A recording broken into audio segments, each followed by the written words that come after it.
I'm super stoked to announce that we just partnered with GarageFab. It's a garage tool lifestyle brand made right here in the USA. But what that means for you is I'm gonna be able to get you great deals like discounts and free shipping. And if you stick around, I'm gonna show you how to use the stuff. But first, I'm gonna show you what I got here tonight.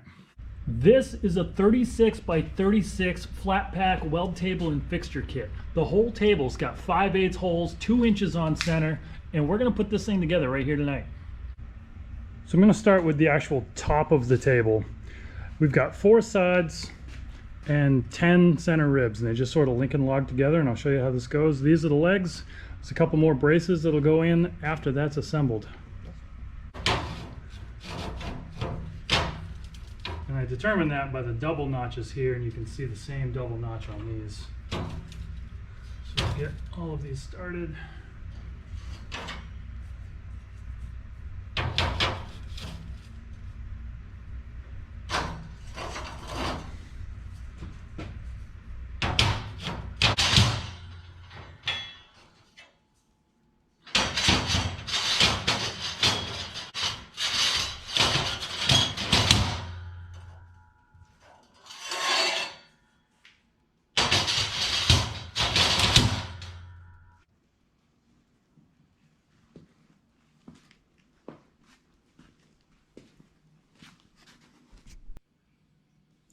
So these should all be flush like this. And if you have any of them sticking up, like this one sticks up a little bit, you're gonna wanna figure out what that is, because these should all fit flat right against that bottom plate. I am just gonna try to persuade it down. Yeah, perfect, easy. That wasn't hard at all. On the table sides, tab and slot on here in the same exact fashion. I imagine we're still going to need to probably bump it on there to get it to sit all the way on. Yeah.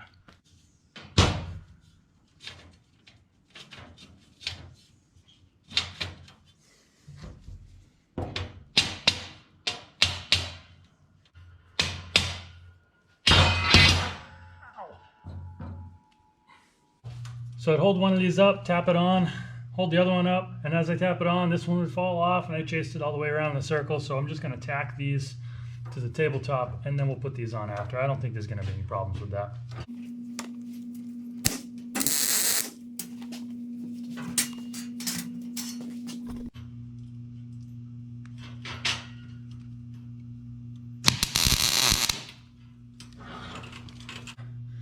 A good practice to make when you're welding most any assembly is to try to weld, even if you're just tacking, sort of symmetrically around it, across it. So if you do, like if you're gonna weld one node on a chassis, do exactly the same thing on the opposite end of the chassis.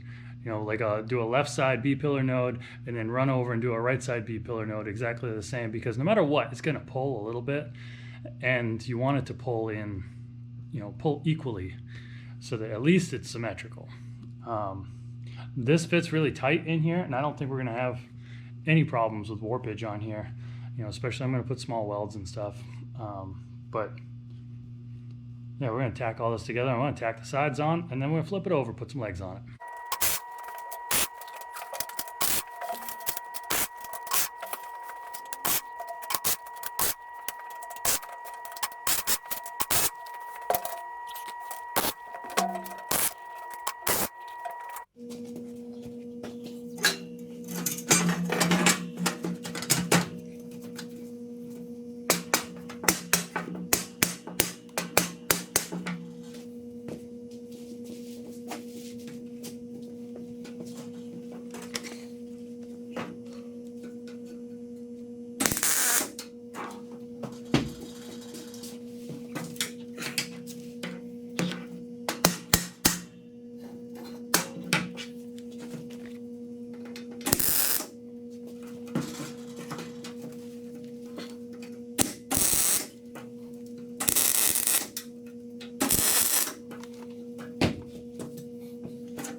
I got it all tacked together now. And now I'm just gonna run stitches where all these tabs and slots are. These tabs are a little bit shorter than the material thickness, and it leaves a place for the filler metal to go when you're MIG welding. So you just weld in these slots and then grind and sand it smooth, and it's like it's never there.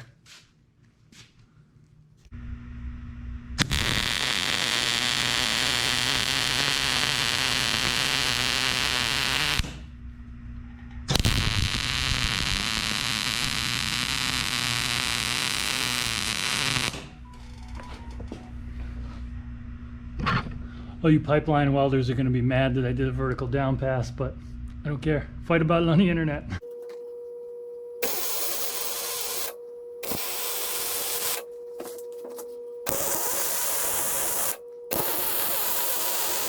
It's a pretty sturdy assembly now, and I think I'm going to flip it over so I can start gluing things from the top. And I almost have a fixture table. This thing got heavy.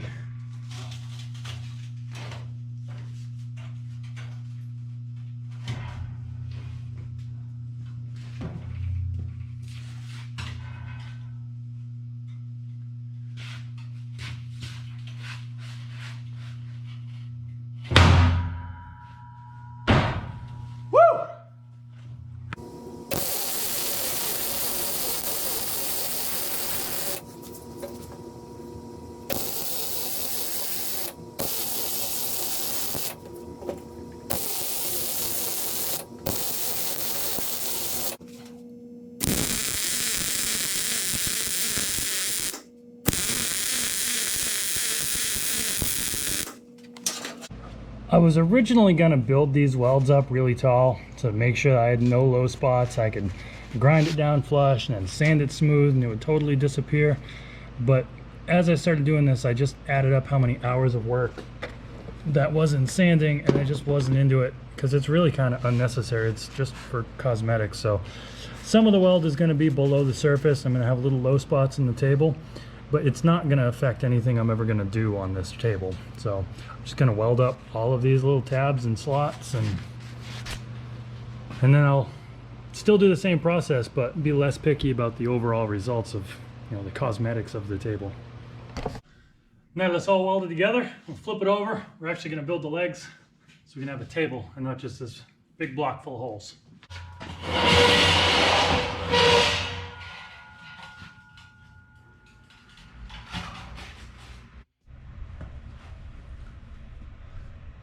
Now that we got this welded together, we're going to grind all the welds down. Before I do, I want to teach you something about grinders. More often than not, if you want to make something nice and smooth and shiny and not look like you ground it up with a piece of asphalt, you grab yourself a flap disc. It's usually the wrong tool. Most often you actually need a sanding disc with a semi-rigid backer. Flap discs are great because it makes it smooth, but sanding discs actually make it flat and smooth. Now we've got this all welded up. We need to grind these welds down, make them smooth, but make sure we keep the table flat. Your instincts are probably going to be to go grab yourself a flap disc from your local True Value Center or Home Depot. But more often than not, that is the incorrect tool. And especially in this case, a flap disc is the wrong tool for the job. The flap disc is so infrequently the correct tool for the job, I don't even have one in the shop right now. I just looked. The correct tool is a sanding disc with a semi-rigid backer. I also use a rigid backer that's slightly smaller than the OD because that allows this to flex just a little bit, and it lets me feather the edge of where I'm grinding, and it doesn't leave hard edges. But the flat sanding disc actually makes this flat and smooth. The flap disc, it's got kind of got suspension to it. It's got give. It rolls over bumps, and it makes it smooth, but it does not make it flat. And the whole purpose of having this fixture table is have a flat datum to bolt fixtures and parts to. Why fuck it up with a stupid flap disc? So you probably want to go throw away all your flap discs, buy a package of 50 sanding discs in bulk offline, get a hard backer, and learn a new trick. I'll do a whole segment on grinding at some point because there's a lot more to grinding correctly than you would think. It's not just turn the grinder on and jam it against the metal. But one of the things I do to keep these abrasive wheels, including flap discs, alive is I'll get a variable speed grinder. I'll turn the speed way down to 3/4 of the RPM, and then it keeps this from heating up and sort of melting the glue and the abrasive material. Makes these last a lot longer.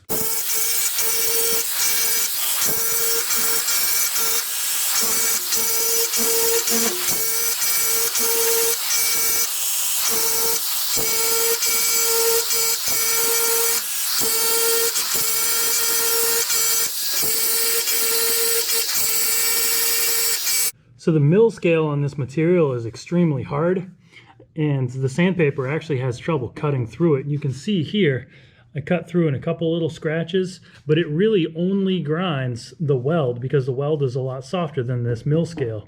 And using a flat backer, you don't need to worry about digging in.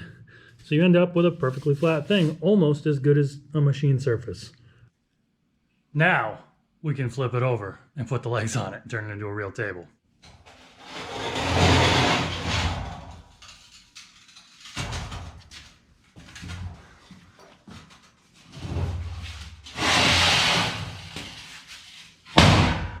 The legs on this table just tab and slot like the rest of it. That's pretty self-explanatory. Finally, all the welding is done on the table. I've still got a handful of squares and stuff that came with the kit. But it's just time to nut and bolt this thing.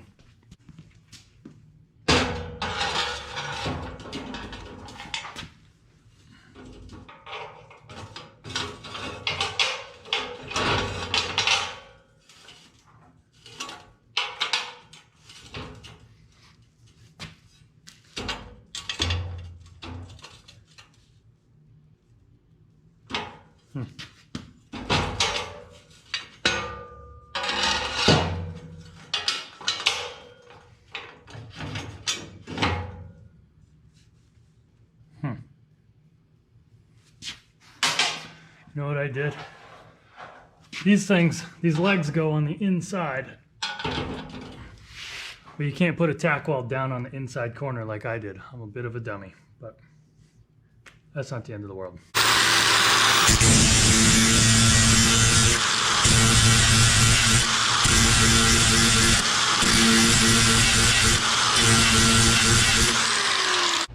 Just ground a little bevel on there with the sanding pad. Now it should clear the tack.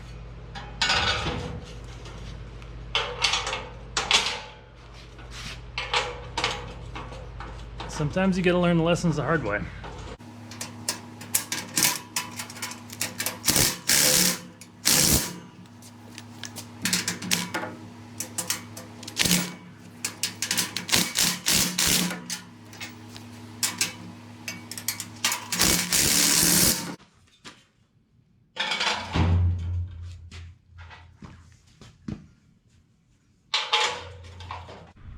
It's all done.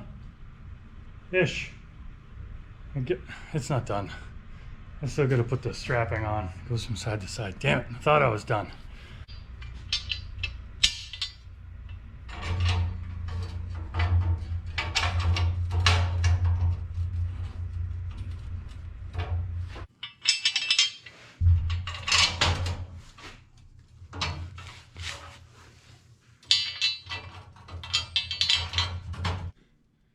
Okay, now it's done. Now I gotta see if I gotta call in 3 men and an elephant to flip this thing up, or if I can do it by myself. I'm sure gravity will help.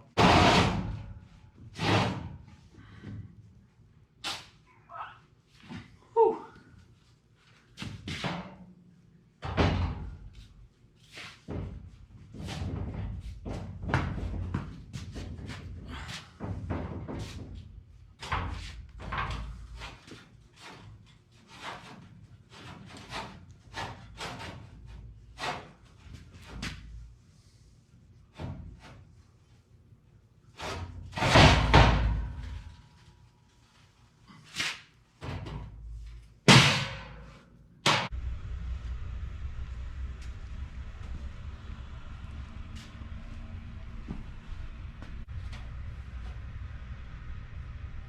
Sweet table.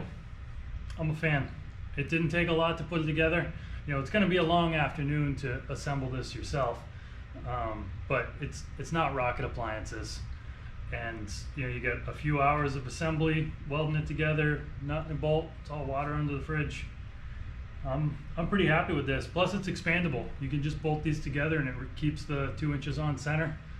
I'll show you more about the fixture kit that comes with this next time. I almost forgot. You want a good deal? Head to GarageFab.com and type in VAGUE as your promo code. That's VAGUE. I'll get you 10% off and free shipping on anything on the website. That's actually a pretty good deal. This thing's heavy.